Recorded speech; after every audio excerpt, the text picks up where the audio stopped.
اللہ رب العالمین نے اور نبیوں اور رسولوں کو بھی نبوت اور رسالت عطا فرمائی، اپنے پیارے محبوب صلی اللہ علیہ وسلم کو بھی نبوت اور رسالت بیان عطا فرمائی، اور قرآن مجید کے اندر فرما دیا ایمان والے یہ کہتے ہیں لا نفرق بین احد من رسولی، ہم اللہ تعالیٰ کے سارے نبیوں کو نبی ہونے کی حیثیت سے ایک جیسا مانتے ہیں، اور رسول ہونے کے ناطے سے دیکھا جائے مقام رسالت کے اندر سارے برابر، نبی ہونے کے اعتبار سے سارے ہی برابر، اور رسول ہونے کے اعتبار سے سارے ہی برابر، مگر اللہ تعالیٰ نے ایک اور مقام پر فرما دیا شک و شبہ دور کرنے کے لیے کہ کوئی یہ نہ سمجھ بیٹھے کہ جب یہ فرما دیا لا نفرق بین احد من رسولی، اس کے رسولوں میں ایک دوسرے کے درمیان ہم فرق نہیں کرتے تو لہٰذا سارے رسول برابر ہو گئے۔ فرمایا نہیں، تلک الرسل فضلنا بعضهم علی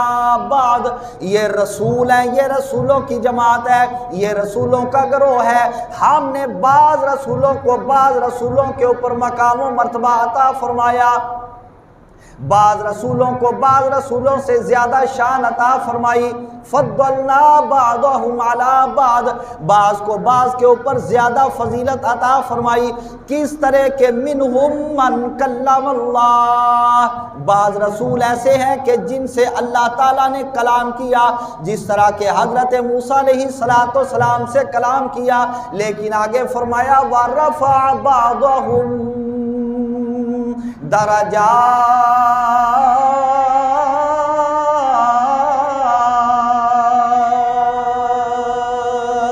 کوئی یہ نہ سمجھ لے کہ جس نے اللہ تعالیٰ کے ساتھ کلام فرمایا وہ سب سے نمبر لے گیا، سب سے زیادہ مقام پا گیا۔ فرمایا نہیں، پھر ان میں سے بھی اوپر کسی کو درجے عطا فرما دیے، کوئی اتنی عظمت و شان والا بھی ہے کہ جن کا مقام و مرتبہ ان سے بھی زیادہ رب تعالیٰ نے بڑھا دیا، بلند فرما دیا۔ تو جتنے محاسن رب تعالیٰ نے اپنے محبوب کو عطا فرمائے، جتنے محامد رب تعالیٰ نے اپنے محبوب کو عطا فرمائے، جتنی خوبیاں رب تعالیٰ نے اپنے محبوب کو عطا فرمائی، اور جو شان رب تعالیٰ نے اپنے محبوب کو عطا فرمائی، اگر سارے انبیاء علیہم السلام کی ذوات مقدسہ کو دیکھا جائے، ان کو اگر دیکھا جائے تو ساری شانیں اور خوبیاں اور عظمتیں اور رفعتیں اور کمالات اور بلندیاں اور درجات جو الگ الگ سارے نبیوں کی ذوات مقدسہ کے اندر نظر آتی ہیں، وہ ساری کی ساری شانیں اور خوبیاں اللہ تعالیٰ نے ایک اپنے پیارے محبوب کی ذات پاک کے اندر جمع فرما دی تھی۔ آنچ خوبا ہما دارند تو تنہا داری، حسن یوسف دم عیسیٰ ید بیضا داری، آنچ خوبا ہما دارند تو تنہا داری۔ رب تعالیٰ نے الگ الگ جو شانیں سارے انبیاء کو عطا فرمائی، وہ ساری کی ساری شانیں ایک جگہ پر اگر جمع فرمائی، اپنے محبوب کی ذات کے اندر جمع فرما دی، وہ کمالات اگر عطا کیے،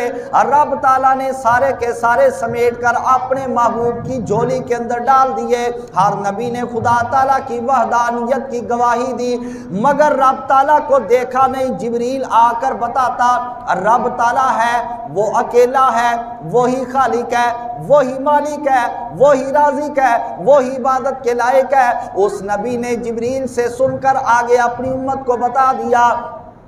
اگر امت نے سوال کیا اے ہمارے نبی یہ بتاؤ کہ کیا آپ نے رب تعالیٰ کو دیکھا کہ وہ واقعہ یہ ہے، آگے سے جواب دیتے نہیں جناب والا دیکھا تو نہیں، ہم کو آ کر جبریل نے خبر دی، ہم نے جبریل سے سن کر مان لیا کہ رب تعالیٰ واقعتاً ایک ہے، اس واسطے کہ جبریل امین اللہ تعالیٰ کا فرشتہ ہے اور فرشتہ کبھی بھی غلط بیانی نہیں کر سکتا۔ مگر جب نبی پاک علیہ السلام کی جلوہ گری ہو گئی، آپ نے بھی اعلان کیا کہ کائنات والوں رب تعالیٰ ایک ہے، اسی کی عبادت کیا کرو، اسی کو رب مانو، وہی تمہارا خالق ہے، وہی تمہارا مالک ہے۔ مگر جب قوم نے آگے سے سوال کیا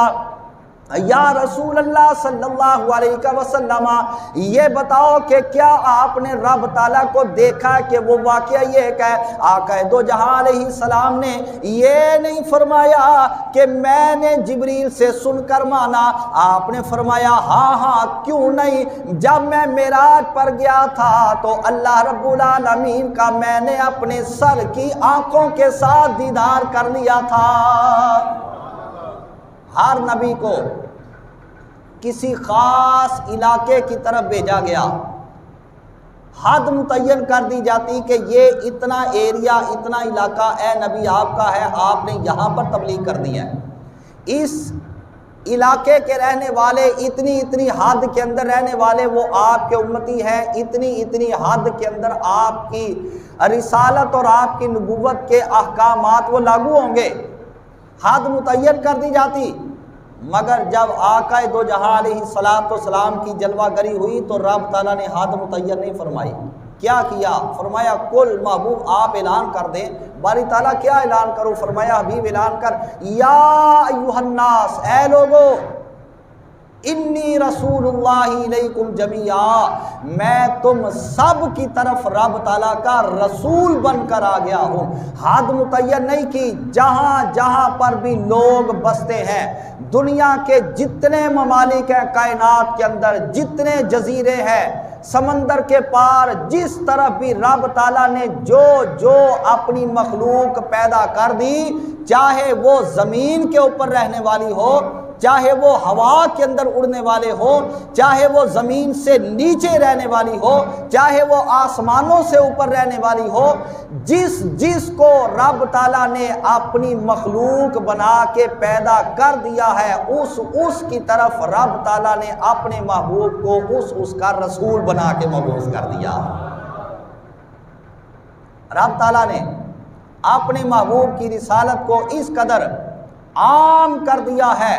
کہ جس طرح اپنے بارے فرمایا الحمدللہ رب العالمین، رب تعالیٰ نے اپنے بارے میں فرمایا کہ میں ساری کائنات کا رب، میں سارے جہانوں کا رب،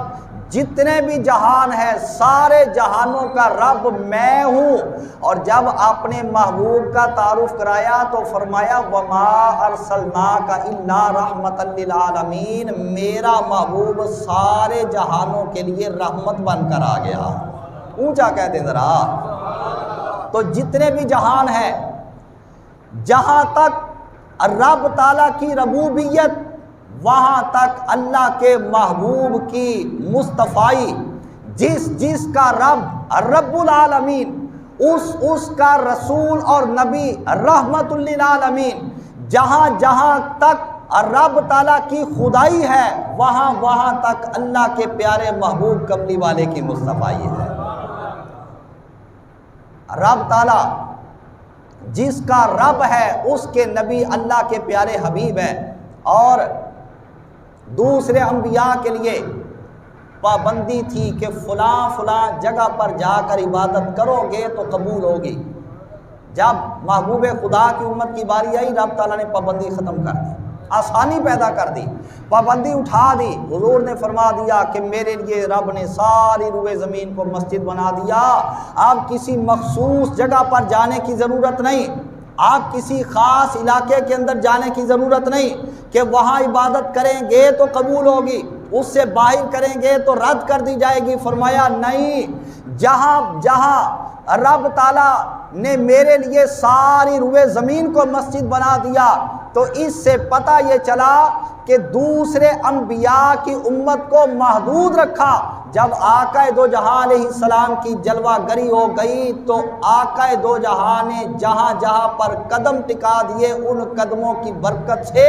رب تعالیٰ نے ہر اس حصے کو، بلکہ جب آپ کے قدم زمین پر لگ گئے اس کی برکت سے ساری زمین اس قابل رب تعالیٰ نے بنا دی۔ فرمایا محبوب ساری پابندیاں اٹھاتا ہوں، تیرا کوئی امتی جہاں بھی عبادت کرے گا ہے تو تیرا، نسبت تو تیرے ساتھ ہے، جیسا بھی ہوگا، گناہ گار ہو، میرا نافرمان ہو، جیسا بھی ہوگا، حبیب غلام تیرا ہے، دنیا کے کسی کونے کے اندر بیٹھ کر میری عبادت کرے گا، اپنی بارگاہ میں قبول کر دیا کروں گا۔